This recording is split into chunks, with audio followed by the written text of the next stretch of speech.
ومن يضلله فلا هادي له ونشهد أن لا إله إلا الله وحده لا شريك له ونشهد أن محمدا عبده ورسوله أما بعد فأعوذ بالله من الشيطان الرجيم بسم الله الرحمن الرحيم يا أيها الذين آمنوا اذكروا الله ذكرا كثيرا صدق الله العظيم اللهم صل على سيدنا محمد النبي الأمي وآله وبارك وسلم عدد كل معلوم لك دائما أبدا الله تبارك وتعالى किरूरा जे असां तव्हांखे हिन बाबरकत मजलिस में शिरकत जी तौफ़ीक़ नसीब फरमाई ख़ुसूसन मुफ्ती अब्दुल बारी साहब ऐं शेखुल हदीस मौलाना अमानुल्लाह साहब या ॿिया मुंतज़िमीन जेके बि मदरसे जा आहिनि उन्हनि सभिनी खे गॾु करण जी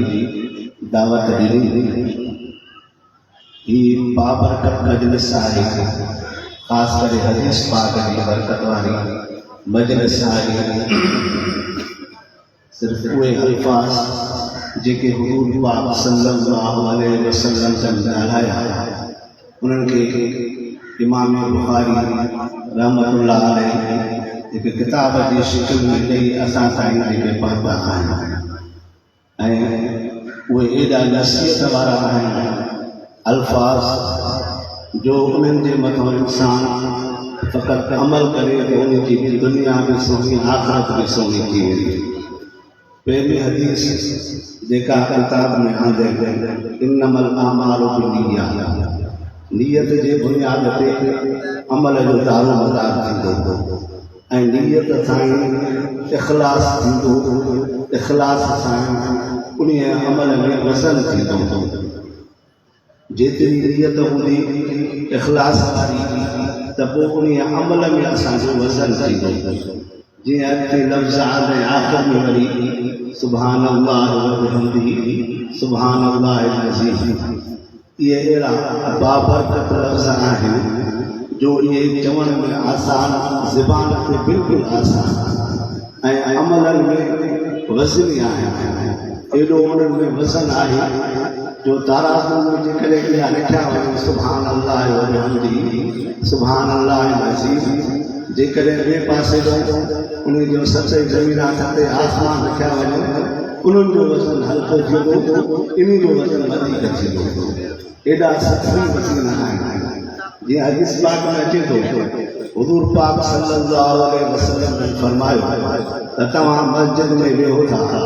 मस्जिद में वेही जन्नत जा बाग खाओ, यानी सुभान अल्लाह व बिहम्दिही या अल्हम्दुलिल्लाह अल्लाहु अकबर, ये कलमा पढ़ना है, ये आहिनि ज़िक्र जा कलमा। अल्लाह तबारक व तआला जो या अय्युहल्लज़ीना आमनू ज़कुरुल्लाह ज़िक्रन कसीरा, ज़िक्र घणो कयो। हर इबादत जे लाइ वक़्तु मुक़ररु आहे। नमाज़ जे लाइ वक़्तु आहे। सुबुह जी नमाज़ जो वक़्तु 1.25 कलाक 1.5 कलाक पाक टूटी खां सिज उतरण ताईं, वरी ज़ोहर जो वक़्तु आहे ज़वाल खां वठी सिज लहण ताईं, वरी असर जो वक़्तु शुरू थींदो, वरी मग़रिब जो वक़्तु शुरू थींदो सिज लहण खां इशा ताईं, इशा जो वक़्तु शुरू थींदो। सुबुह जे हर इबादत जे लाइ वक़्तु मुक़ररु आहे। नमाज़ जो वक़्तु मुक़ररु कयो ऐं उन खां बाद में रोज़नि जो वक़्तु बि मुक़ररु थियो त रमज़ान शरीफ़ हुजे ऐं रोज़ा सुबुह जो पाका फुटी खां वठी सिज लहण ताईं तव्हांखे रोज़ो रखिणो आहे। इन विच में खाइणो पीअणो न आहे। ऐं वरी हज जी इबादत बि हज जो मौक़ो हुजे, ज़ुल्हज जो महीनो हुजे, 9 तारीख़ हुजे, इन्हनि में जमरात थींदा, इहे हज जा ॾींहं बि मुक़ररु आहिनि। ज़कात उन जे लाइ साल फिरी अचे,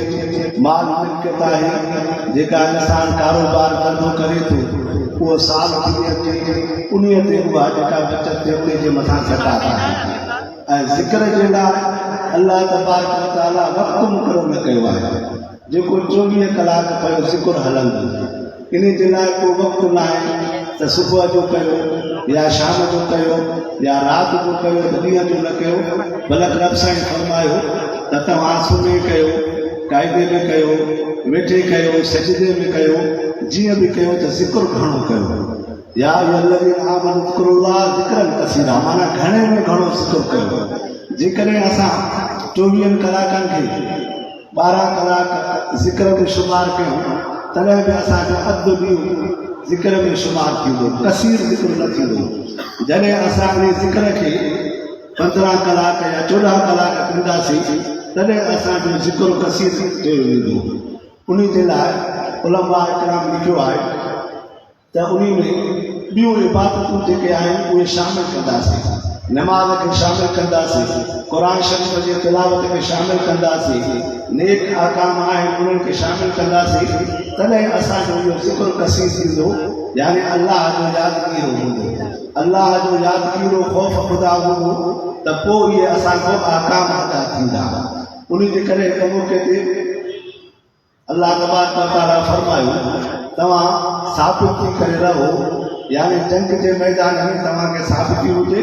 लअल्लकुम तुफ़्लिहून वल ज़िक्रुल्लाह, यानी ज़िक्र अलाह खे यादि कंदो त पोइ तव्हां कामयाबी हासिल कंदव। ऐं ॿी ॼाए ते अलाह साईं फरमायो उतलु मा ऊहिया इलैका मिनल किताब व अक़िमिस्सलाह इन्न सलात तन्हा अनिल फ़हशाइ वल मुनकर वल ज़िक्रुल्लाह अकबर। यानी क़ुरान शरीफ़ जी तिलावत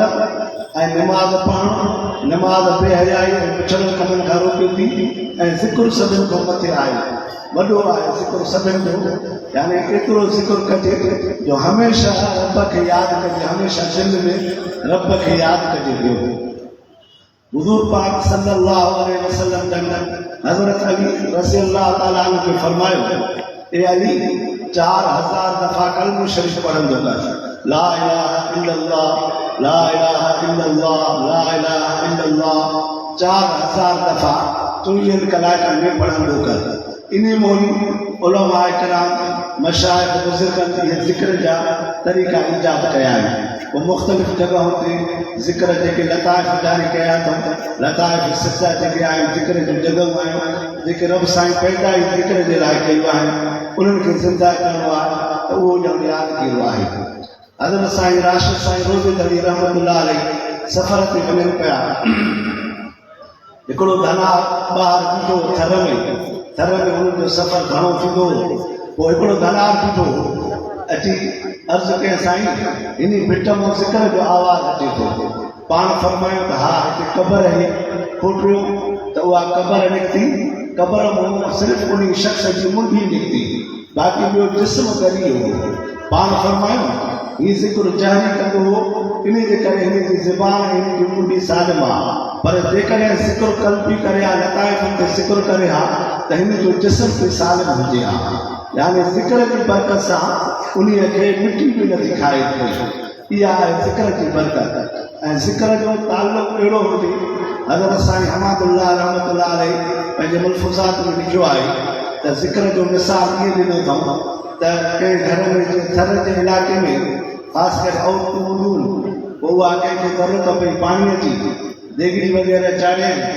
भाॼी वग़ैरह जे लाइ, त उनखे पाणी जी ज़रूरत पई। ॾिठा त पाणी कोन्हे, मट में कोन्हे, दिले में कोन्हे, पोइ उन मट खयो मथे ते। अक्सर करे इहे थर में इहो थींदो आहे त उते खूह परे हूंदा आहिनि, 10 मील 12 मील उन्हनि खूहनि मां पाणी भरींदा आहिनि। पोइ उहा औरत पंहिंजो बाग संभाले करे उहा निकिरे थी पाणी भरण जे लाइ। जॾहिं पाणी भरण जे लाइ निकिरे थी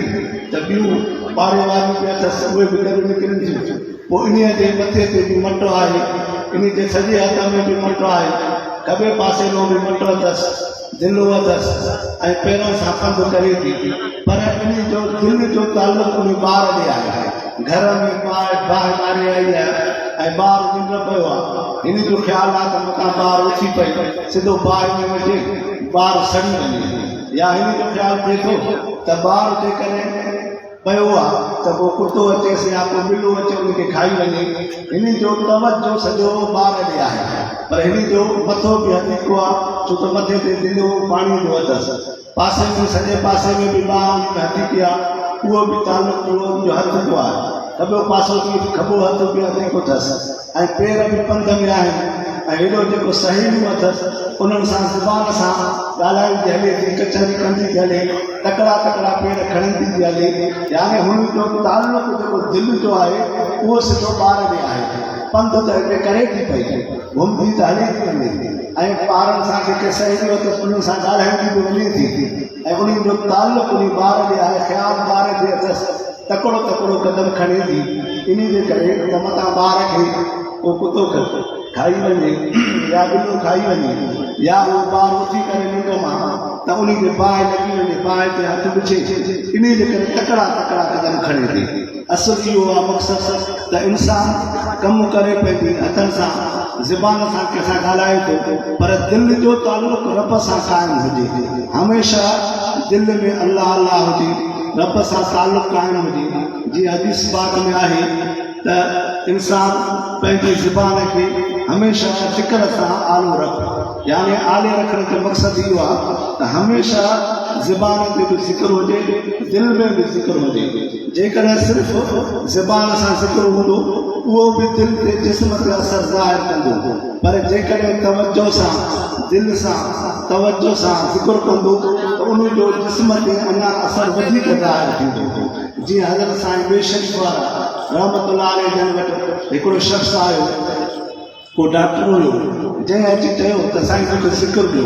पोइ हू ज़िक्र वठी वियो ज़िक्र कयईं कोन जंहिंसां मुंहिंजी दिलि ते असरु न थियो आहे मुंहिंजी तब्दीली न थी आहे पोइ साईं जन हिकिड़ो फ़क़ीर कयो त उनखे फरमायो त हिन खे ज़िक्र सम्झाए पोइ उनखे ज़िक्र सम्झायूं ऐं उन खां बाद में उनखे चयूं त ॾिस वधि में वधि सख़्तु जेको आहे पथर आहे पहाड़ आहे पर उन में जॾहिं बरसाति पवे थी या जॾहिं मथां पाणी पवे थो तव्हां उनजे मथां पाणीअ जो टेपो टेपो केरंदव पाणी सफ़ा सकील आहे हल्को आहे ऐं नरम आहे ऐं पथर एॾो सख़्तु आहे तॾहिं बि पाणीअ जो जॾहिं उनजे मथां टेपो टेपो किरंदो त उन पथर खे बि चिदे जे किनी जाइ करे वेंदो जॻह कंदो आहे तूं तवजो सां ज़िक्र कर त तुंहिंजी दिलि ते इहो ज़िक्र असरु कंदो रब जो ज़िक्र नालो मथे आहे ऐं रब जो नालो जेको इस्म ज़ात आहे अल्लाह उनजी फज़ीलतूं त एॾियूं आहिनि जो जेकॾहिं हिकु दफ़ो अल्लाह चवे लफ़्ज़ दिलि सां त जेकॾहिं उहो क़बूल पइजी वियो त सॼी दुनिया यानी सतई ज़मीन सतई आसमान उनजे लाइ काफ़ी आहे हिकु लफ़्ज़ चवण सां इन जे लाइ इहो आख़िरत जे लाइ काफ़ी आहे तंहिंजे करे बुज़ुर्गनि चयो आहे कंहिं बि अलाह वारे वटि वञी करे कोॾा कोॾा झुकाए उन खां हिकिड़ो अखर पुछिजे उन जे मथां ज़िंदगी भर अमल कजे इहो उन जे लाइ दुनिया में काफ़ी आहे यानी दुनिया बि सवारींदो ऐं आख़िरत बि सवारींदो इन सां ई लताइफ़ मालूम थींदा इन सां ई दुनिया सवली थींदी इहो ई सबबु आहे जो बुज़ुर्गान दीन उन्हनि बुज़ुर्गनि जी सोबत में वेही करे उन्हनि ते असरु थिए थो पियो हज़रत साईं हज़रत मौलाना अशरफ अली थानवी रहमतुल्लाह अलैहि लिखियो आहे त हिकिड़ो शख़्स अची सुवाल कयो साईं अल्लाह वारे जे मथां रहमत पवे थी जे हा अल्लाह वारे जे मथां रहमत पवंदी आहे ऐं उन रब साईं जी रहमत उन बानी जेको प्यारो माण्हू आहे ज़िक्र अस्कार कंदो आहे उनजे मथां हमेशह पवंदी आहे पोइ उन अर्ज़ु कयो त साईं कीअं मिसाल ॾियो पोइ पाण हिकिड़ो शख़्स बीठो हो जेको हज़रत मौलाना थानवी जी ख़िदमत करे पियो विंचड़ो हणे पियो हवा हणे पियो पोइ उन खां पुछो त तुंहिंजो मक़सदु छा आहे त मुंहिंजो मक़सदु इहो आहे त मुंहिंजे मुर्शिद खे इन जी हवा लॻे फ़क़ति इहा शइ आहे तमन्ना बि इहा ई आहे त मुंहिंजे मुर्शिद खे हवा लॻे मखियूं वग़ैरह परे थियूं गर्मी घटि थी पोइ पाण फरमायो हिन जी दिलि जी तमन्ना इहा ई आहे त सिर्फ़ु मुंहिंजे मुर्शिद खे लॻे पर मजलिस में जेके बि वेठा आहिनि सभिनि जे मथां इन हवा जो असरु पवे थो ईअं ई आहे रब साईं जी रहमत जॾहिं बुज़ुर्ग ते पवंदी आहे अल्लाह वारे ते पवंदी आहे त उन जे मथां जेके मजलिस में वेठा हूंदा आहिनि सोबत में वेठा हूंदा आहिनि उन्हनि खे बि उन्हनि जो असरु थींदो आहे उहे बि उन फैज़ खां ख़ाली न वेंदा उन जे करे उन्हनि जी सोबत में वेहणु वॾो कमाल ऐं वॾी मार्फत हासिलु थींदी आहे मौलाना हुसैन अहमद मदनी रहमतुल्लाह अलैह पन्ने आखिर में आया 1941 में या 40 में पन्ने आखिर में दर्स थियो उलमा जमीयत उलमा हिंद की तरफा हजरत साईं हमादुल्लाह रहमतुल्लाह अलैह की सदारत में मौलाना हिफ्जुर रहमान सालपुरी मौलाना उबैदुल्लाह सिद्दी मौलाना हुसैन मदनी रहमतुल्लाह वड़ा मुशरिक कॉन्फ्रेंस में आया और उन वक्त मौलाना हुसैन अहमद मदनी रहमतुल्लाह अलैह हज़रत साईं हमादुल्लाह रहमतुल्लाह अलैह के फरमायो त मुंहिंजी दिल थी चाहे त तव्हांजी सोबत में रही करे मार्फत हासिल कयूं रब जी सुञाण हासिल कयूं हालांकि वॾा बुज़ुर्ग हुया मौलाना हुसैन अहमद मदनी एॾो बुज़ुर्ग कामिल हुयो जो उन जी सोबत में इंसान त वली थी आहे पर उन जी सोबत में जिन बि वेठा आहिनि केतिरा वली बुज़ुर्ग थी विया आहिनि इहो मौलाना हुसैन मदनी रहमतुल्लाह अलैह जो कमाल आहे ईअं ई हज़रत साईं मदन रहमतुल्लाह अलैह खे चए त मुंहिंजी दिलि थी चाहे त अव्हां को मार्फत ऐं अव्हांजी सोबत में रही तसव्वुफ़ जी मार्फत ऐं सबक़ हासिल करियो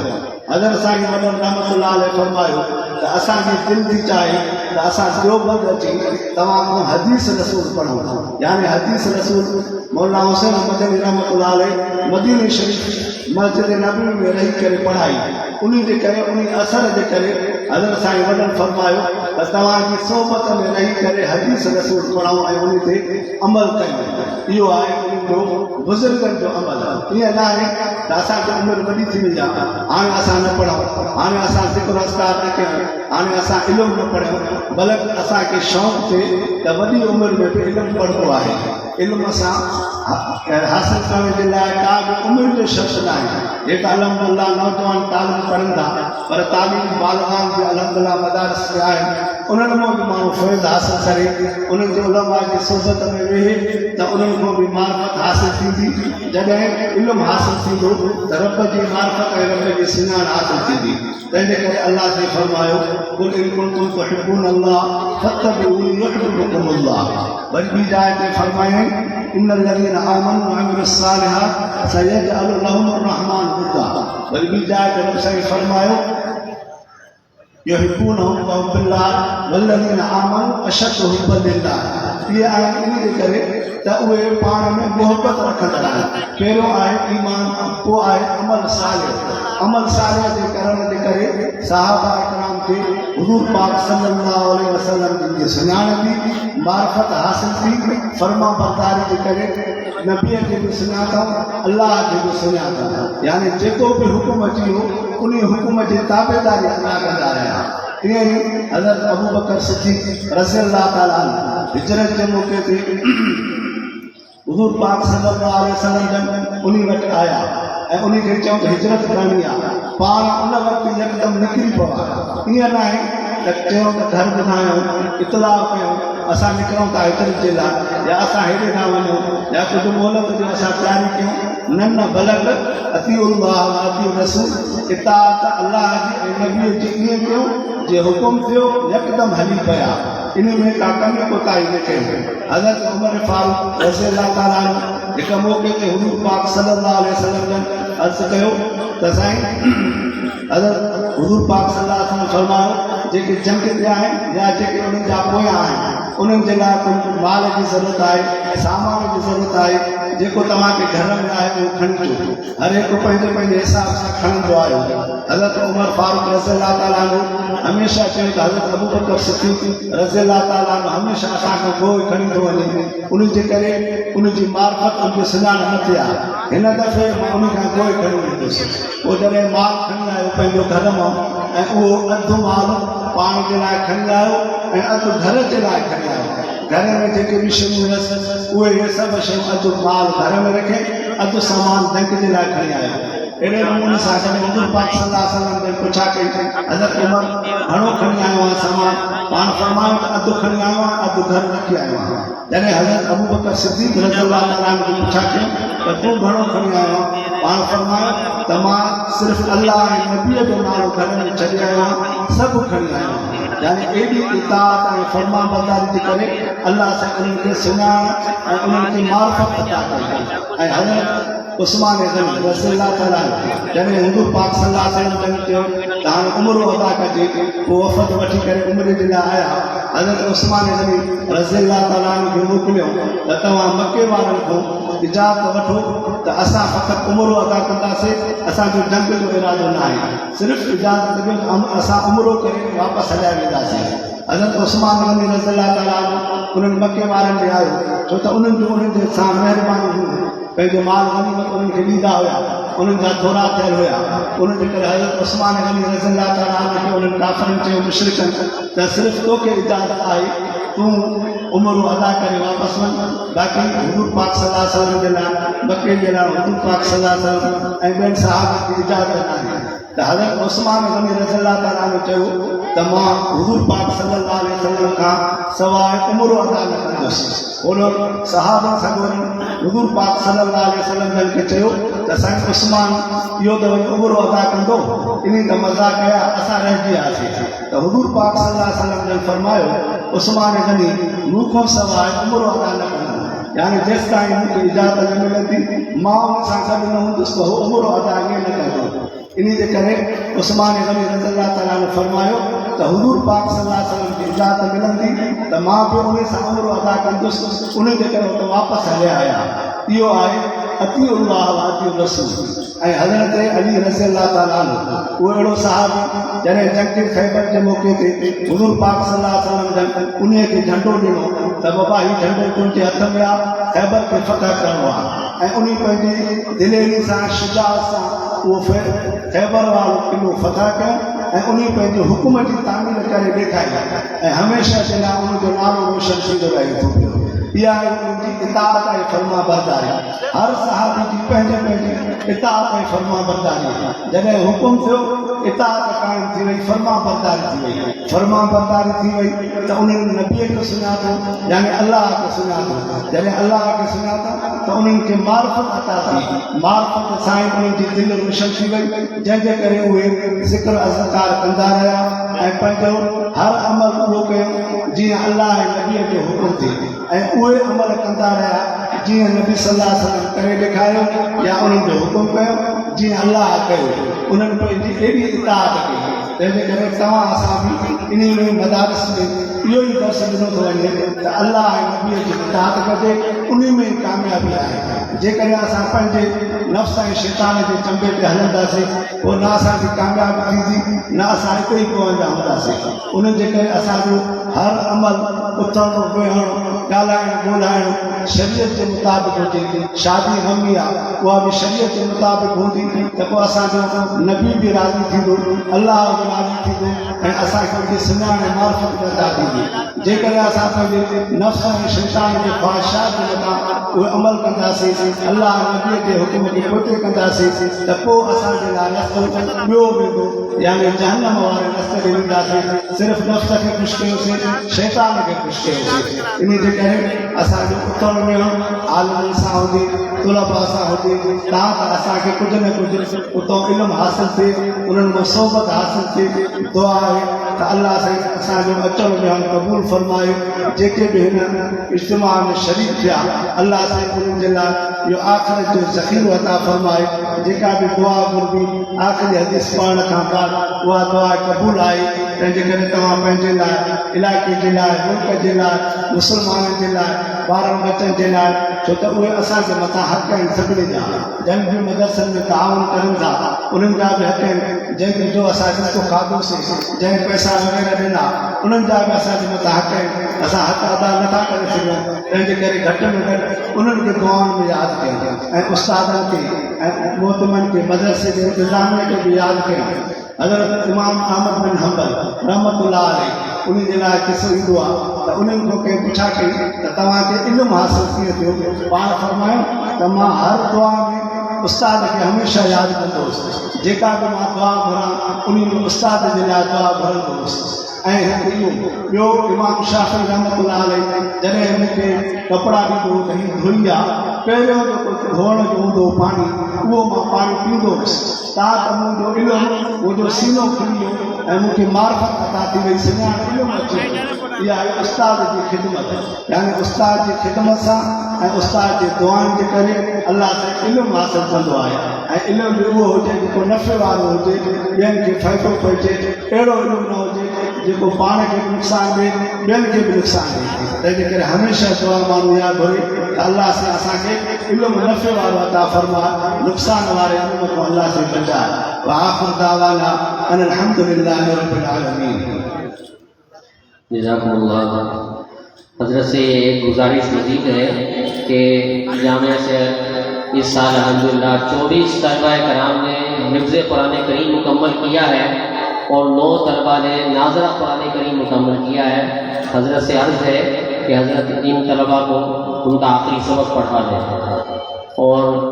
जो तलबा बैठे हैं मेरे दाएं तरफ पीछे तलबा बैठे हैं, हज़रत सबक पढ़ाएंगे तो वो साथ साथ पढ़ते जाएं। और इसके बाद इन तलबा को हज़रत जी के दस्ते मुबारक से कुरान करीम हदिया अता किया जाएगा और इसके बाद फैमिली कोरस के शुरका को इनामात तकसीम किए जाएंगे।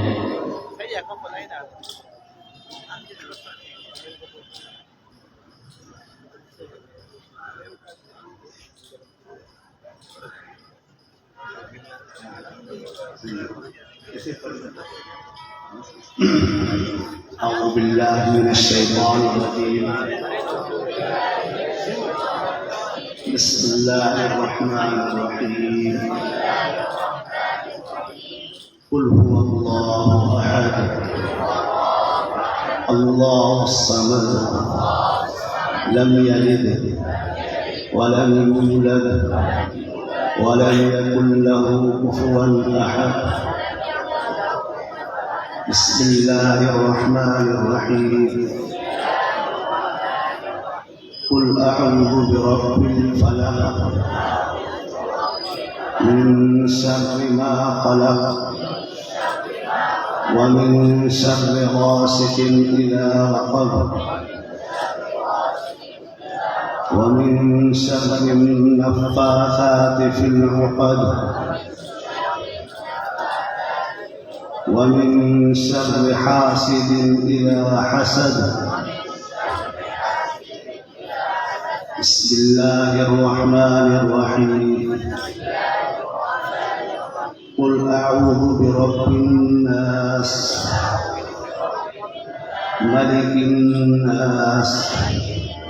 إله الناس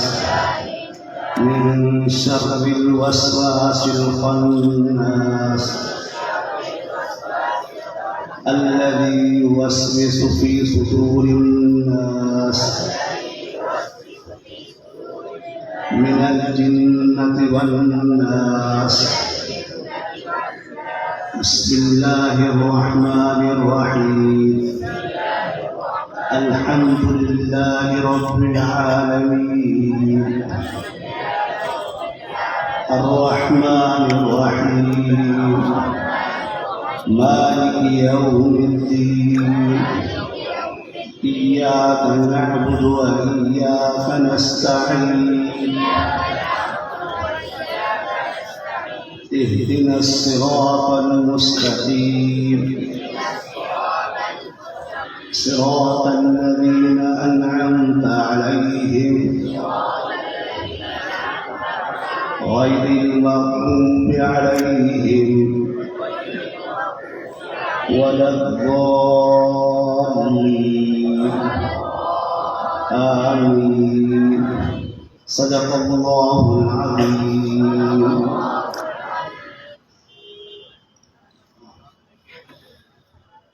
अब हिफ़्ज़ और नाज़रा के तलबा के नाम लिए जा रहे हैं, ये आते रहे और हज़रत के दस्ते मुबारक से कुरान पाक मस्कूर करते रहे। दरसगाह कारी मोहम्मद अरसलाम साहब, हाफिज़ मोहम्मद यमान बिन नवीद बाबर, हाफिज़ अब्दुल समी बिन अब्दुल रशीद, हाफिज़ अब्दुल समी बिन मोहम्मद आबिद, हाफिज़ मोहम्मद उसामा बिन इस्लामुद्दीन, हाफिज़ मोहम्मद ज़ैन बिन मोहम्मद आबिद, हाफिज़ अब्दुल अहद बिन मोहम्मद रिजवान,